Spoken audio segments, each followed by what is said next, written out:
Hello and welcome guys to another video. Hope everyone is doing well, and today we're going to be having a look at the British Indoor Karting Championship round 2.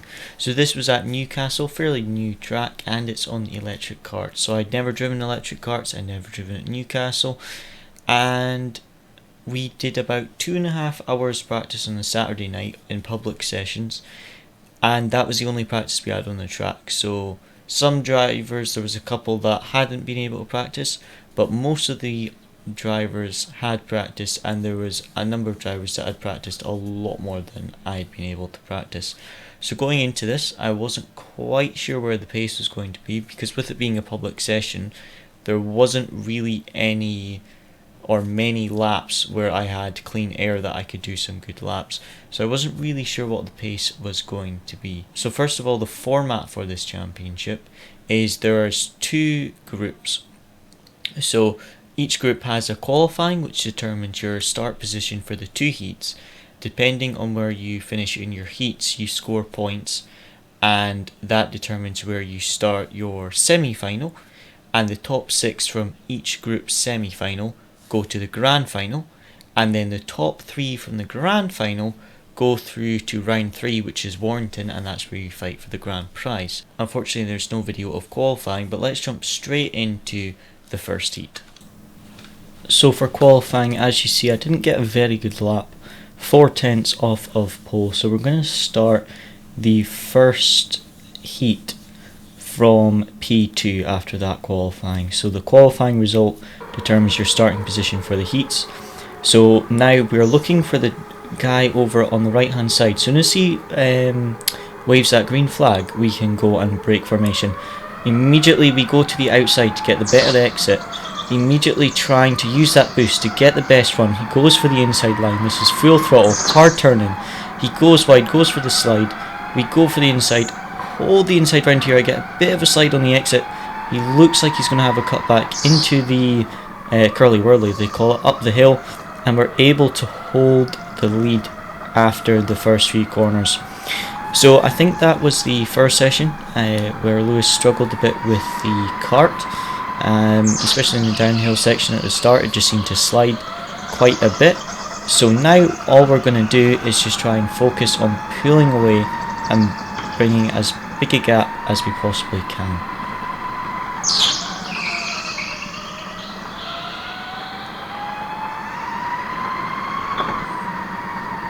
As you see down the hill, you have to turn in at that silver line quite hard, and then you have to constantly correct the kart, because in order to do it full throttle you have to turn in hard and early to get it sideways and then counter steer. So it's quite a different driving style with these electric karts.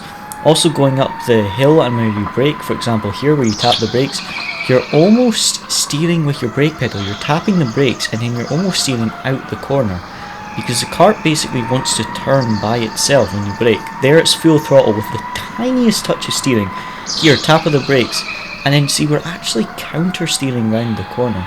So these karts are quite hard to drive compared to the petrol, but because they have power steering, you don't get as much feedback, which a lot of drivers struggled with the lack of feedback. Whereas because we come from sim racing, we're used to driving with the only feedback being through our wheelbase. So actually with the electric karts having power steering, that actually I think gave me a bit of an advantage, because I was used to driving with a lot less feedback than a lot of the other drivers were. So now the main thing is to just try and not make any mistakes, because this is an 8-minute heat. So the lap time, I think my best lap time in this was like a 41.2 I think in this heat.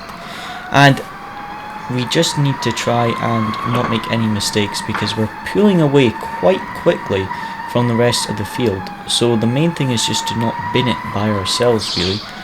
But I also want to try and make sure I can get the fastest lap as well, because if I get first in the first heat and then second in the second heat, and Lewis got second in this heat and then first in the next heat, the driver that started from pole in the semi-finals would be determined by the best lap. So I also wanted to make sure that even though I had the lead, that I didn't back off and risk not having the fastest lap.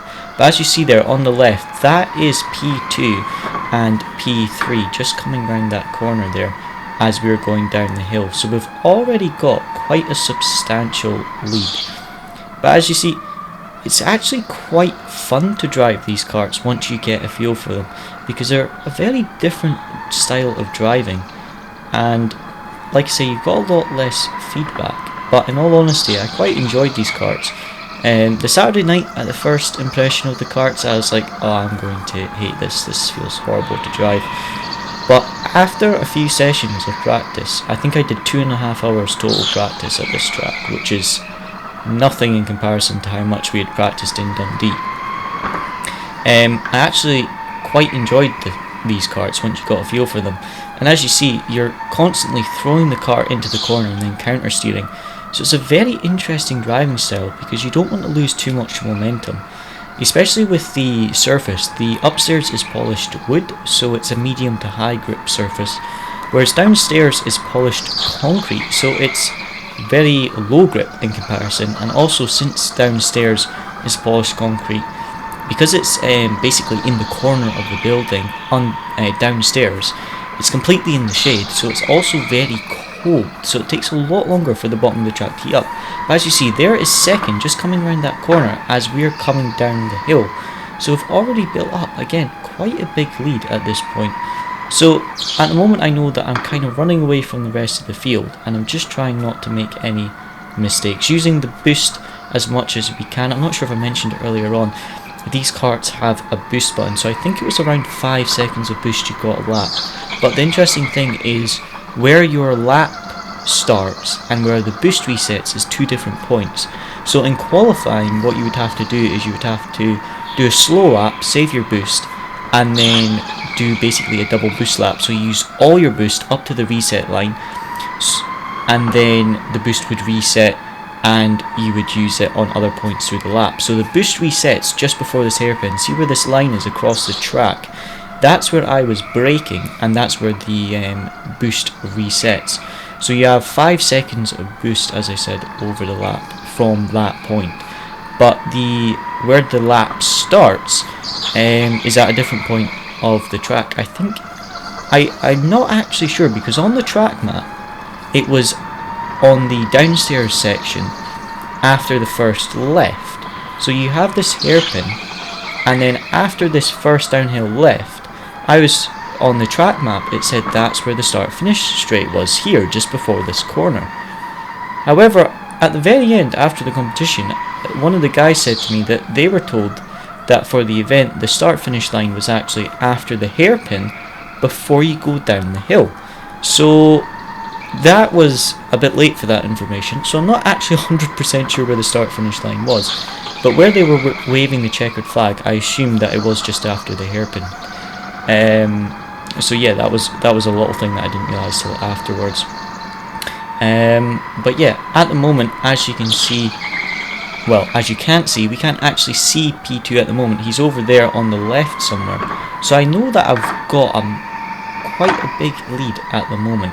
So I'm just trying to improve my lap times, get a feel for the kart, just push as hard as I possibly can basically, and just using those boost points where I can, because the interesting thing with the boost is I know some of the drivers were using it on the straights, because it does, I think, increases your top speed by a little bit. However, what I found the boost best for was on the exits of the corners. That's how I was using the boost, because what the boost did was it helped you get to the top speed of the car quicker.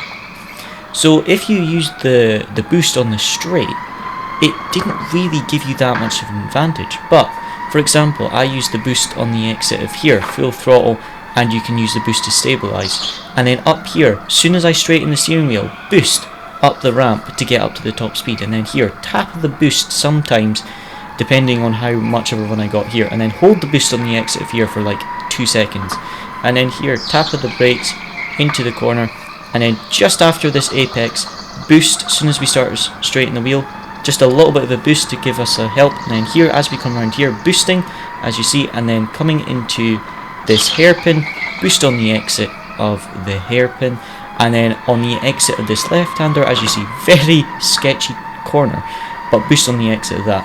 Obviously sometimes you don't have enough boost left to use it on all those sections. There isn't anything on the cart that tells you how much boost you have, so it's very easy to use too much in particular corners than you meant to, because there's no way to gauge how much boost you're using or have used, which is, it's just one of those things. But in the races I found that I was running out before I got to the bottom section of the track, that double left-hander. I wasn't using any there because I didn't have any left, which was fine, because in the race if you got that wrong you would hit the outside wall. So in all honesty, I wasn't too worried about running out for this bottom two left-handers, because if you did boost wrong and get wrong, you were into the barrier. So I was basically just using it on the exit here. I was using it there just as soon as I straightened the wheel to get up to the top speed, and then a tap there, and then here I was holding it for about 2 seconds, a bit of a tight apex there, and then here just on this right hander, as soon as I start there I would boost maybe a second just to get up to the top speed, and then here I would hold it for a second just as I came around there. It's such a satisfying corner because it's just a tiny bit of a steer and you get that beautiful slip angle, and then boost on the exit of here. And then that is the end of the race. A bit of a just gave a thumbs up to the marshal waving the checkered flag. So we had finished this race with a 20-second lead, which I was very, very pleased with.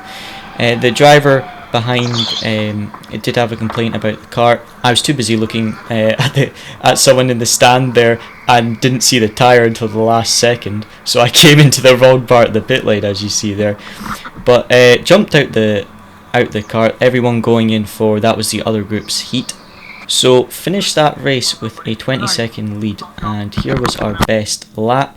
As you see, 1.5 seconds quicker than P2 our best lap was. However, that was the cart that he did complain about on the downhill section. He said that he didn't like it on the downhill section, he was losing a lot of time, and we're going to drive that cart later on, so remember that.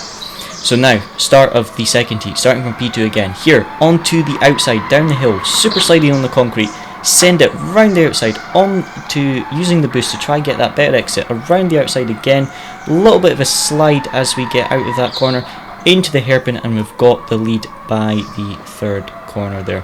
So going down the hill, I think I just had a little bit more confidence than some of the other drivers going down the hill, because I'd practiced going full throttle so much in the practice sessions the night before that I knew it was possible to go full throttle pretty much every lap, as long as you had your perfect turn-in point, because if you got your turn-in point wrong, you did hit the barrier and you lost time on the exit. But I knew that if you got the perfect turn-in point, that it was more than possible to turn in. As you see there though, you have to actually get the cart sideways in order to keep it full throttle, so you have to turn in quite hard and then basically counter steer. It feels very unnatural way of driving, but it's just how you have to drive this car at this track. What I would say about the carts though, with these electric ones, is I would say they were very, very good for being so even. Apart from that cart in Heat 1, which we'll see a little bit later when we drive it in the semi-final, it just seemed to be at the start of the race that cart wasn't great. But apart from that, in all honesty, I didn't actually get a bad cart in the 2.5 hours of practice I did on the Saturday night and the entire BIKC event that we were recording, including qualifying. The carts were all really even. It was fantastic. I could jump from one cart to the other cart for each session, and in all honesty there was not that much difference at all. The only difference was one or two of the carts had obviously different tyres, because it's open to the public, this track. Some tyres have been used more than others, some have been spun more than others, etc. So there is slight differences in the tyres, but the actual power of the carts was really even, which was really, really nice, because you weren't worried about, oh, I've gotten a bad cart, this is going to affect my race and things like that. Because the carts were so even, it was fantastic really, especially for, like I say, from jumping cart to cart between sessions. you didn't have to spend 5 laps adjusting to the kart because it was the same as the last one.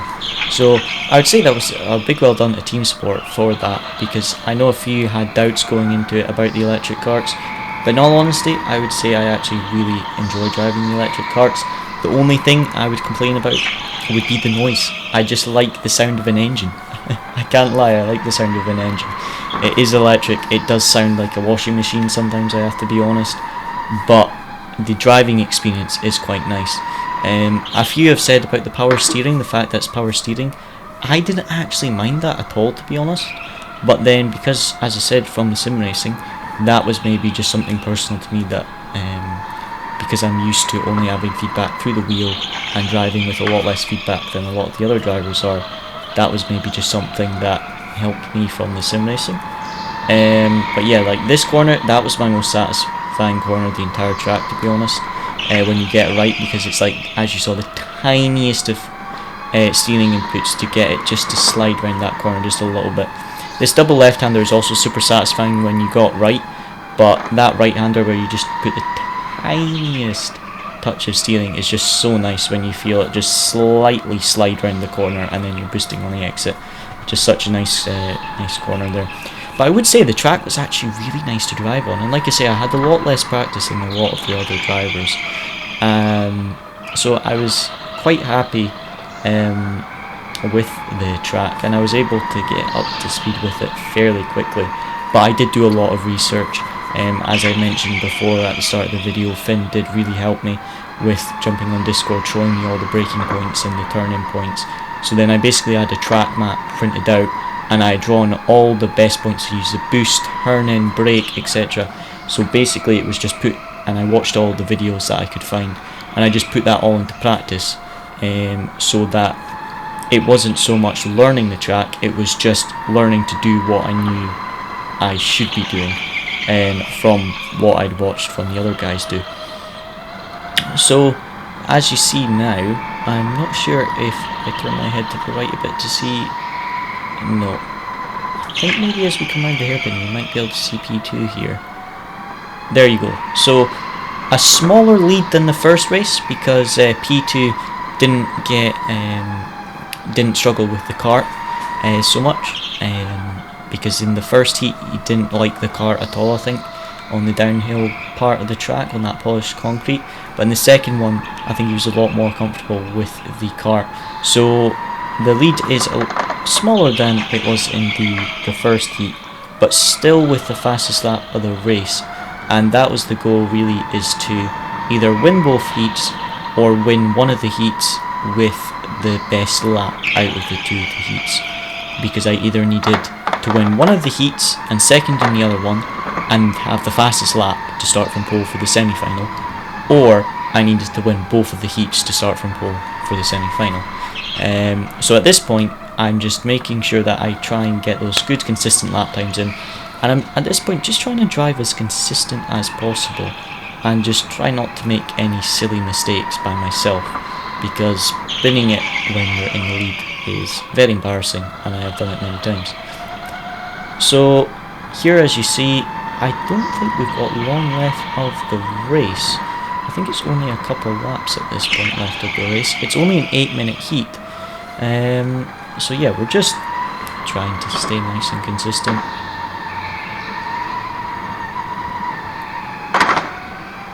As you see there on the exit, I just got a little bit wrong on the exit, pushed a little bit too hard, and I did clip that exit wall. As you notice, there was a little bit of a light on the right hand side as you went up the up ramp, and that was extremely distracting because there was combat carts on the downstairs level of the track. So there's combat carts on the downstairs, and this track goes downstairs for a section of it and then back up. But as you go on the up ramp, sometimes the flashing lights from the combat carts actually shine onto this part of the track. So as you see on the left there, that is the combat carts. So it's basically like Mario Kart in real life. And you see the brake lights of one of the combat carts going there. But as you go up this hill, there's a light on the right hand side, and sometimes that would spin round just at the moment you were going up the ramp, and you basically get blinded by this blue light for a second or two.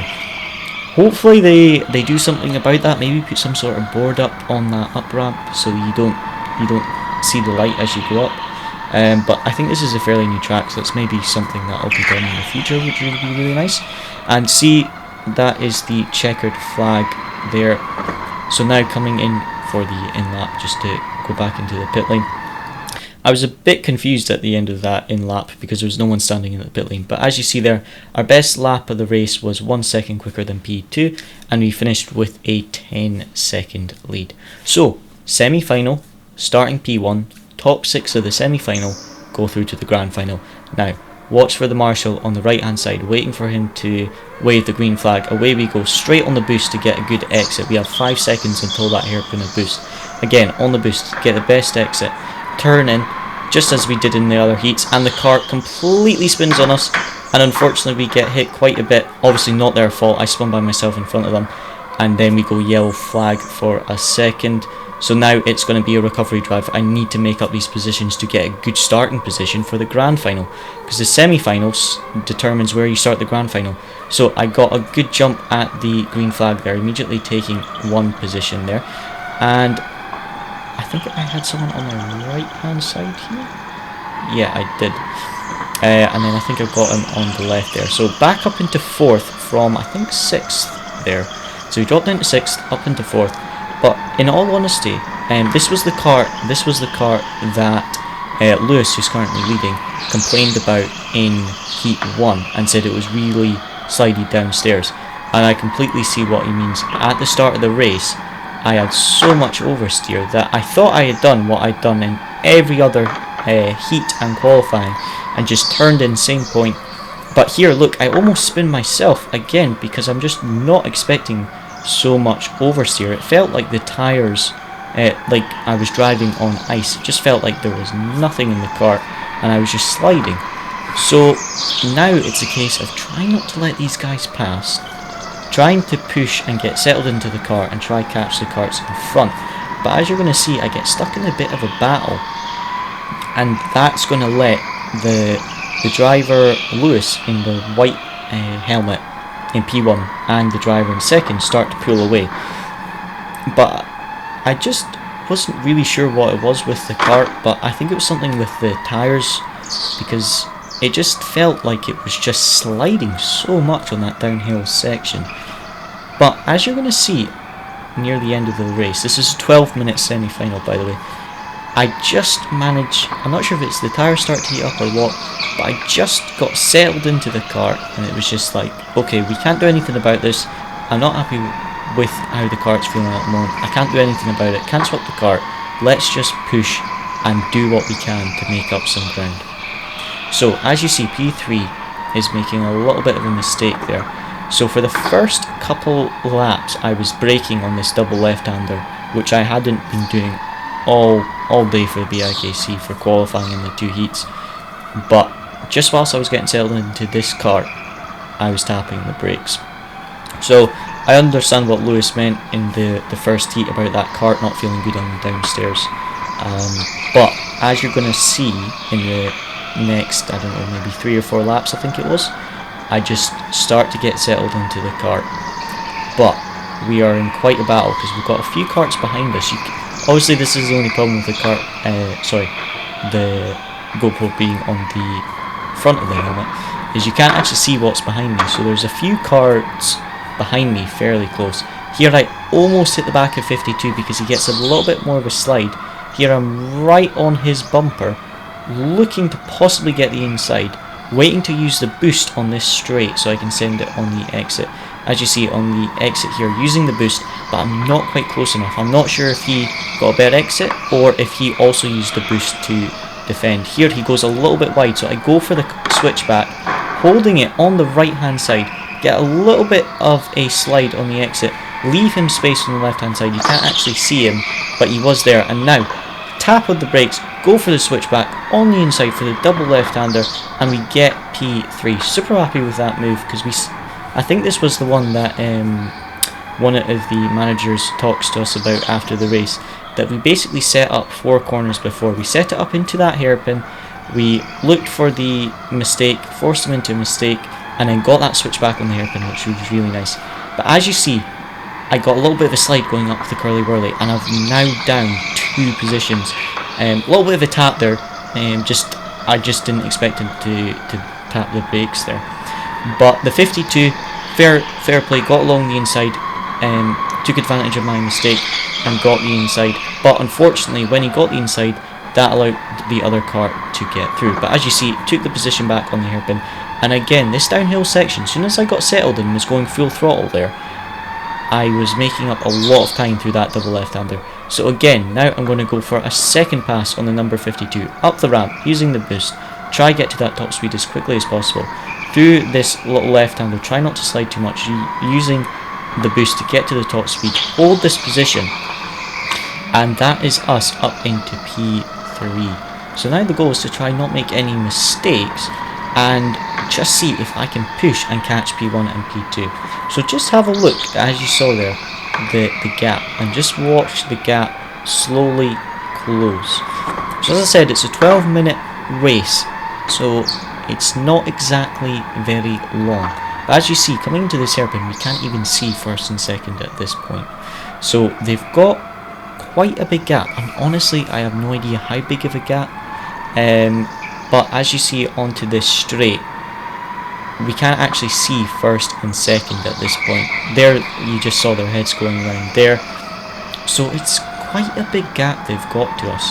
This is the best bit to see how big of a gap they've got to us. So as you see, that's first and second going just on the down ramp as we are approaching the hairpin. So it's quite a big lead. But right now, I've just got settled into the car. I've realised can't change the car, can't do anything about the car. I'm just going to push it as hard as I possibly can. And that's what I do. I make a few mistakes with the sliding, but I just tried to push it as hard as I possibly could. And there is first, there is second, and I'm just trying to see if I can close that gap. I know it's a 12-minute race. I don't know how long's left of the race at this point. I don't know how much quicker I am than second and first. All I know is I can see that gap is definitely closing, but I don't know how much, how quickly, I don't know how long's left of the race. So all I'm doing just now is just pushing as hard as I possibly can. But where you finish in the semi-final is where you start the grand final. Sorry, where you finish in the semi-final determines where you start in the grand final, because there's 2 groups, as I said in the start of the video. So the top 6 from each group go to the grand final for the final 12. So if you finish first in your semi-final, to start pole in the grand final, you need to get a quicker lap than the driver that finished first in their semi-final. So first and first of each semi-final start first and second in the grand final, and that is determined by their best lap in the semi-final. But as you see, look, there's third. We can now see him going into that hairpin. So the gap is closing. We are closing in on third. No, sorry, second position we're closing in on. We're already third at the moment. So I can see that I'm closing in on second, and we're also closing in on the leader.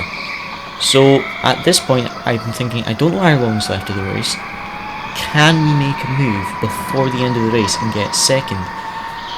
Because where we are just now, we will start 5th or 6th, depending on our lap time. I know that I've got the fastest lap of the race, but I don't know how quick the other semi-final group is going to be, so I could start P6, I don't know. We did end up starting P5, but at this point I didn't know where I would end up starting.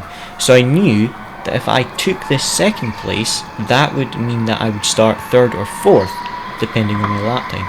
But as you see, I'm just pushing this as hard as I can, and just seeing if I can close this gap. And the gap is closing massively, and it's now possibly, if we can get a position, we can see the gap closing to the leader as well, but we're closing the gap to second a lot quicker. But now, we do not have a lot left of the race. As I said, I don't know how long is left of the race whilst I'm driving the car. I don't know how much boost I have. So you're just basically pushing until you see that checkered flag. So as you see, closing in on that gap, trying to use the boost on the exits to get that better exit. because that seemed to be where I was gaining the time using the boost, because some drivers just used it on the straight, but like especially this right-hander, I was just using that boost to not only keep the kart stable, because it gives you a bit extra power, but get you to that top speed quicker. That was the best thing with the boost. But as you see, he's tapping the brakes for both of this double left-hander, whereas I was just sending it in full throttle, which I wasn't able to do for, I'd say, the first 4 laps of the race. Maybe 5 or 6, because I was fighting with the others. So probably from the 5th or 6th lap, I was going full throttle for those double left-handers, whereas first and second were just slightly tapping the brakes. So I was making up the most time on the downhill polished concrete section, and on the upstairs I was making up some lap time as well. But as you see, the gap is significantly smaller to P1 than it was at the start when we got to third, because when we got to third, the gap to P1 was quite big. But as you can see, we can now see P1 going into that hairpin, whereas when we first got to third, we couldn't see second and we couldn't see first when we were approaching that hairpin, whereas now we can start to close in for a move on second and we can see first going into the hairpins. So at this point I'm thinking, okay, so I must have the fastest lap of the race, so that is good going into the grand finals, but I want the second position, so I start third in the grand final and not 5th, because it's the top 3 of the grand finals that go to round 3 to fight for the grand prize. As you see, a little bit of a mistake there by the 23s, already starting to go defensive. Now, on the exit here, he goes a bit wide. I'm using the boost on his bumper, trying to set up a move, a little tap of the boost to get up to the top speed. Here, I'm going to hold the boost on the exit to get to that top speed. I think he does as well. Goes to defend. I go for the switchback here. He covers the inside. I use a little bit of boost to get to the top speed. I'm right on his bumper, coming around the right-hander, right on his bumper, using the boost, going to the inside. Can we get the move? Not close enough, have to back out. And now I've just got to follow him through the downhill section. We're coming onto the final lap. I do not know that at this point, but we're coming onto the final lap. Look at the leader there. We can see him breaking into the hairpin. So we've closed the gap to the leader massively, and we are closing in on second. Here we're going to set up a move if we can. Do the same thing that we tried to do last time. Go for the left-hander. Almost get the inside. He blocks the inside and uses bits of boost. Good defending. Slight love tap there. Didn't mean to do that. Here, go for the right-hand side with a bit of a switchback. Again, he covers the inside. Well done. Go for the left-hander into the hairpin. This is the final corner, and he defends the inside well on the exit. That's the end of the race, finishing in P3. And as we see coming into the in-lap, we get a few comments, and he stops to give us a wee fist bump. There's a few comments as we come into the pit lane, but yeah, unfortunate. We had the fastest lap. We knew that we could have won that if I didn't spin at the start, so I was quite annoyed at myself, but I at least knew that I had the pace. It was just a bit unlucky.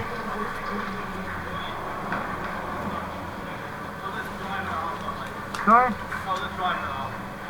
Just spun in the first corner.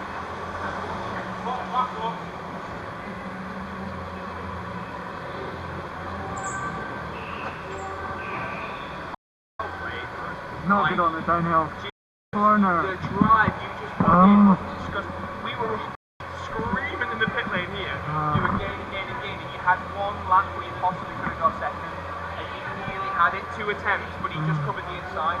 Your drive there was real, man.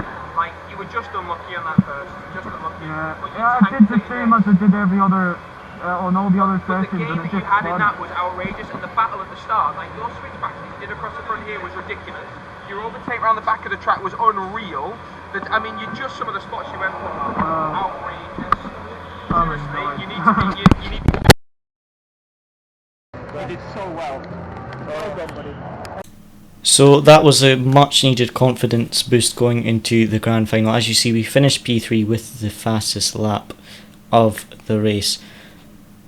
So now it's going into the grand final. We're starting P5, and this is a 15-minute race. Top 3 go to the next round. Look for that green flag, immediately break formation. using a bit of the boost at the start. 3 wide into turn 1. Ross gets a little bit pushed wide and a little bit squeezed there. I go for the outside to take advantage of that, try to get into 4th. Ross goes a little bit wide, I go to the inside. There's a little bit of contact you can't see on camera. I go up the inside and up into P4. As you see, there was a little bit of contact on the right hand side with some of the other drivers. One hit the barrier and then another hit the barrier, and I went to the left and took advantage of that. Unfortunately, you don't quite see it in the camera because it's so narrow to get this angle of footage. But now we've got Lewis leading, we've got Douglas in P2, and then we've got the number 52 driver right in front of us, and this is the one that was finished just in front of us in the semi-final. As you see, Douglas going for a move for P1, doesn't get a good enough exit and has to slot back into P2. Going on the downhill section, both of them very, very close, all sliding a little bit wide, going for the curly whirly up the hill here, trying to get a good exit and put some pressure on the number 52. As you see though, I get a little bit offline trying to look for a space on the 52, and Ross slots up the inside. Good pass by him. In all honesty, I was so focused on trying to get past 52, I didn't even see him sneak up the inside. So good move by him there. But I'm now down to P5, and I need to be in the top 3 to get through to the next round. As you see, Ross is going to defend the inside, but the top 3 are battling hard. As you see, Douglas going for the move to try and take P1 on the downhill section, both of them going a bit wide. A little bit of contact here, going into the second left. Douglas goes wide, Lewis goes wide, and we're able to take advantage of that and go straight up into P3. Unfortunately, I give Ross a little bit of a tap into that hairpin. Didn't mean to do that. And then into the left-hander, Ross is immediately going to take the lead. Very well done by him. And as you see, I tried to go for the left, but the 52 didn't see me and cut me off. But Ross's pass there, getting that 52 very, very early, maybe caught him off guard, I'm not sure, but that pass is absolutely crucial for the rest of the race, because as you're going to see over the next few laps, we try and take second. As you see, Ross and the driver in front were tapping their brakes there and both sliding quite a bit, whereas we were going full throttle, so we gained a little bit of time each lap there. But as you're going to start to see, Ross is going to pull away every time we try and pass this 52.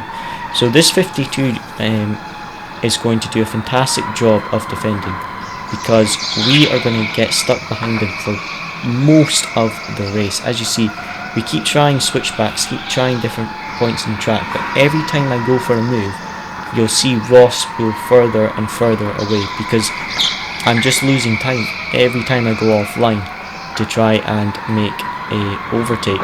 As you see there's a sign for penalty point, and I don't know why there was a penalty point thing up there. I don't think it was for Ross, and it wasn't for me, and it wasn't for the driver in front, but when the penalty point sign got put up, it made it look like it was for me. So at this point I was kind of worried, because I was thinking, I've just got a 5-second time penalty, I need to take P2 and start pulling away and go and catch Ross. So I assume that the 5-second time penalty was for someone behind me, because I didn't get a penalty at the end of the race, but at this point I was a bit concerned that that possibly could have been for me. So at the end of the race I went and asked if I had got a penalty, because I actually had no idea until basically they announced the positions for at the very end of the race. I didn't actually know if I had a penalty or not at that point. I knew that I hadn't done anything that gave me an advantage, so I didn't think I would get a penalty, but I wasn't sure. Again, this is what you're going to start to see. 52 doing a good job of defending, but this is costing myself so much time, and it's costing him time as well, because he keeps going offline to defend, and then I'm going offline to try and make an overtake. But because this is a fairly new track, the surface is so slippy that anytime you go offline, you instantly lose time. Especially with that polished concrete, there just is not very much grip, so you have to stay on the ideal line to get the most grip. But as you see, we're going to look to try and set up a move on the 52 down the inside here, using the boost, send it on the apex, but he holds it on the outside. Very well done, good defending by him there. holds it on the inside and keeps the position. But again, as you see, this is fantastic defending from him, but this is allowing Ross to pull away and build his lead. So at this point I'm trying to weigh up my options between continue to attack and try and take this P2, or try and play it a bit more safe in case I end up taking us both out and costing us the chance to go through to the next round. But you guys, knowing me, know that I decided to just keep attacking and try and get the next position, which is exactly what I did. So I just kept pushing and tried to force an error. Again, as you see, he makes a little bit of a mistake, but I'm not close enough. Sorry, I don't have enough space to actually go for a move there. So he's doing an excellent job of defending and keeping us behind. Even if we were slightly quicker, he was doing a fantastic job of defending and putting his car just where it needed to be to hold that position. But it does allow Ross to build quite a lead. So here, this was one of my favourite overtaking opportunities, was set it up at the bottom of the curly whirly on the up ramp, get that early boost going up the ramp, straighten the wheel as early as possible to not get any wheel spin, then a slight boost again, and then as you come onto the back straight on the right hand side of us at the moment, as you come onto that straight, basically hold the boost and then send it into the hairpin, and that seemed to be one of the best places to overtake. But behind us it was a bit of chaos, and at that point when I saw the black and white flag going out for a driver behind us, I knew that most likely that penalty point sign that I'd seen earlier was actually for another driver. So at this point I knew I thought I was safe. It did turn out that we were, but I wasn't 100% sure, but I was 90% sure it was for someone behind us. So again, the 52 seemed to go a bit too wide on the exit of the hairpin, so we gained quite a bit of time on that corner there. But again, trying to set up a move, again, good defending, putting his car where it needs to be to block our attack. Now going into the downhill section, again, this is where we gained the most time. Send it down the double left-hander again, he taps the brake, I almost get alongside there. I've got to be careful that we don't have a slight bit of touch there, because I would get a penalty point. As you see, a bit of the video cut there, because that's just when the camera resets the recording. But here on the exit of this double left-hander again, trying to use the boost to stay as close as possible. But this is a fantastic battle, he's doing fantastic to defend.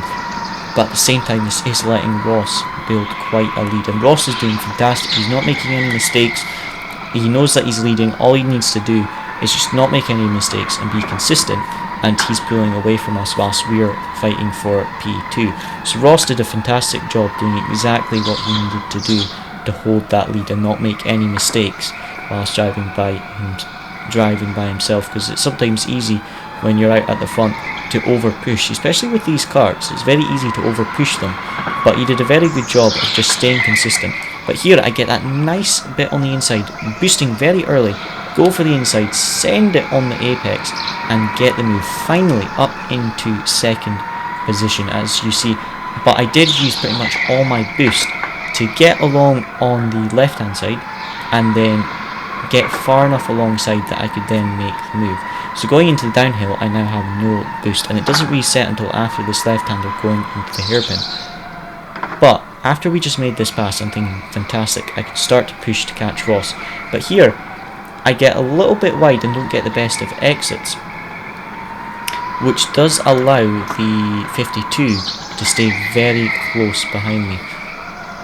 But as you see, at this point, I'm now thinking, okay, can I now just stay consistent and push to try and catch Ross for the win? I know that I'm in the top 3 at this point, so that's all we need to do to get to the next round. But I'm just trying to push because I knew that there was a possible chance that I might be able to catch Ross if I pushed really hard and didn't make any mistakes. So coming up the hill now, just trying to get settled into the car and just focus on trying to catch Ross. Ross is doing a great job doing those consistent lap times, and in the back of my mind I'm just wondering, do I have a little bit more pace that I can push to catch? Because in the heats, if I remember correctly, across the 2 groups, I think that I set the quickest lap in the heat stage. So I knew that there was a chance that I might be able to catch the lead. So that's all I was doing. I was just pushing as hard as I could to try and catch the lead if that was going to be possible, because I knew, especially in that downhill section, that I was gaining time on Ross. But as you see, I get a little bit of a hit there on the exit by the 52, and he takes the position. Now this changes things quite a bit, because I made a bit of a mistake on the entry which cost me to go wide, but because the 52 then pushed me further wide, then took the position, he ends up with a 5-second time penalty. However, if he had given me that position immediately back, he wouldn't have got a penalty, because he would have just got a black and white flag, because that's what they said in the driver briefing. If you make a pass and you think, oh, that wasn't quite fair, and you give the position back, we'll just give you a black and white warning flag instead of a time penalty, whereas if you take the position, you're very likely to get a penalty. So at the end of the race, he has a 5-second time penalty, which unfortunately is going to put him down into P4 with that time penalty. Maybe if he hadn't defended as much, he might have been able to hold on to the position despite the penalty, but he does a fantastic job of defending, but it did cost him quite a bit of lap time. As you see there, that's him getting the penalty point. So from this point on, he knows that he does have that 5-second time penalty. As you see, a little bit wide on the exit there where we gain a little bit of time. So at this point, he knows that he's going to have 5 seconds added on to his race time at the end of the race. But he continues to do a fantastic job of defending. But it does cost him time to do all this defending. So I do wonder if he hadn't defended so much, if he would have still gotten P3 with that penalty. But that's one of the things we don't know. It's sometimes things like this that happen in racing that maybe aren't particularly fair, but it's just one of those things. But now I get a good exit on the uphill, and now I'm going for the boost. Try to get alongside, get on the left, full boost. Can I get far enough alongside? Unfortunately not. I'm not sure if that was the one where I got a little bit squeezed, but it wasn't deliberate. You just didn't see that I got a good exit. But I think there was one lap where he might have squeezed me a little bit, just didn't see that I'd got a better exit. But this battling is fantastic. It's a fairly clean battle, except a little bit on the up ramp. So it's really fun to do this battle, but as you see, this has allowed Ross to build a fantastic lead. So Ross has done really well because he's been putting in those consistent lap times. He overtook the 52 pretty much immediately. As soon as he caught the 52, he immediately went to the left and passed him. So he did very, very well to get that pass on the 52 super early on in the race, and then hold that lead and not make any mistakes, and just put in those consistent lap times. So he did fantastic with holding that lead and just not making any mistakes, just being consistent, and he held that win.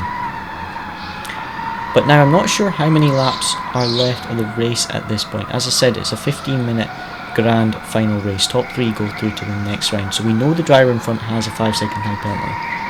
And now, using the boost, he gets a bad exit on the up ramp. Holding the boost button on the exit here, he goes a little bit wide. I go to the left. Can I get far enough alongside to send it here? I send it on the brakes. Fair move because I got far enough alongside. You can't see it on this camera, but I got far enough alongside for it to be a fair move.